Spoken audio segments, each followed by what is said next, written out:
हे पुरुषोत्तम, आप सभी को मेरा रानंदित जय गुरु। मनुष्य की वृत्ति प्रवृत्ति मनुष्य को कितना मजबूर करती है, कितना परेशान करती है और सभी दुखों का जो मूल कारण बनकर के रहती है, उन प्रवृत्तियों को इष्ट केंद्रायित करके कैसे उसकी वृत्ति भेदी टान इष्ट के प्रति जगाया जा सकता है, जिससे उन वृत्तियों को इष्ट सेवा और इष्ट स्वास्थ्य के लिए कैसे मोड़ा जा सकता है।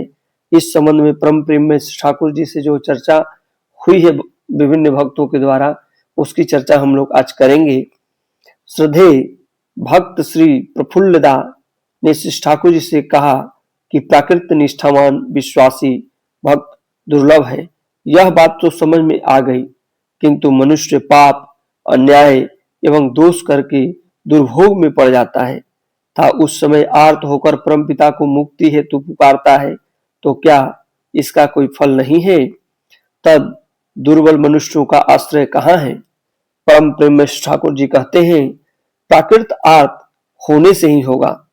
आर्त होने का अर्थ है सत्ता को बचाने के लिए क्षुधा को जगाना। यह क्षुधा जगाने पर मनुष्य ऑपरेशन अभिभूत से अधिकांशतः मुक्त हो जाता है एवं फांकीबाजी, हम बड़ाई, आत्मसमर्पण बुद्धि से मनुष्य निस्तेज हो जाता है। आत्म विश्लेषण का भाव जब आता है तब अनुताप आता है एवं स्वयं का दोष कम होता है, सत्य संवेग प्रबल हो जाता है। यही तो जीवन का शुभ मुहूर्त है। तब विचार में विवेचना एवं सिद्धांत निर्भुल होता है, उसकी चलन भी ठीक हो जाती है एवं यही तो एक प्रकार का परमपिता की दया है। इसके फलस्वरूप अधिकांश रूप में उसका उद्धार हो जाता है। रामचंद्र जी को अहिल्या द्वारा आर्त भाव से पुकारने पर पाषाण स्वरूप अहिल्या का उद्धार इसी प्रकार हुआ था, किंतु मनुष्य सुदीन प्राप्त करने के बाद पुनः भगवान को भूल जाए तो जो होना चाहिए वही होता है। कर्म फल को भगाया नहीं जा सकता है, किंतु सदगुरु को ग्रहण कर निष्ठा निपुण होकर अनुराग सहित उनके निर्देश में चले तो उसकी प्रवृत्ति, चाल चलन, चिंता एवं बुद्धि नियंत्रित होने लगती है। इस क्रम में जो चलते हैं उसमें दुष्कर्म की सृष्टि कम हो जाती है। यदि पूर्व का दुष्कर्म का दुर्भोग आता है तो उसे भी शुभ विन्यस्त करने की इच्छा, बुद्धि, शक्ति भीतर में जग जाती है। प्रवृत्तियों से अधिक प्रिय इष्ट नहीं हुए, प्रधान नहीं हुए, तब कुछ नहीं होगा।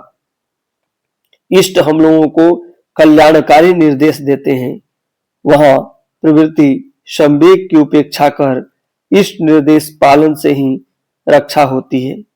इसमें भगवान का कोई हाथ नहीं है, इसलिए भगवान हम लोगों को बचा नहीं पाते हैं।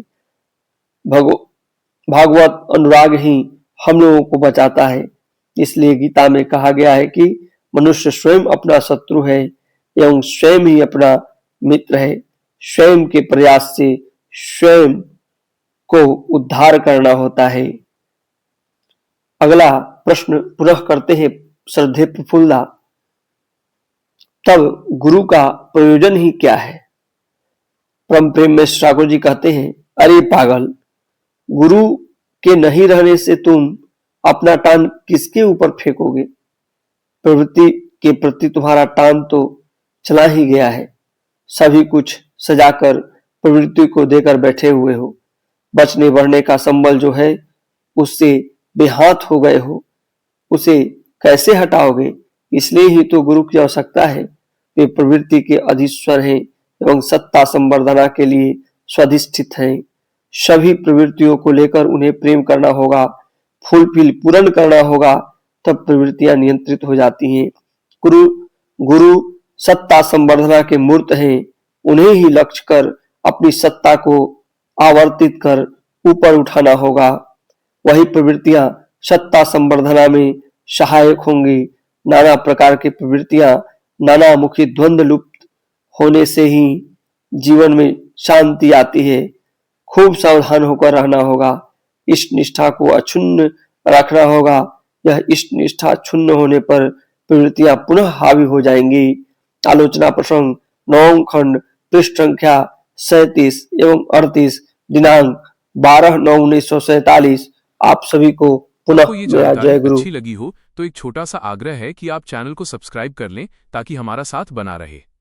ऐसे ही और वीडियो देखने के लिए आप हमसे जुड़ सकते हैं, बस नीचे दिए गए लाल बटन को दबा दें।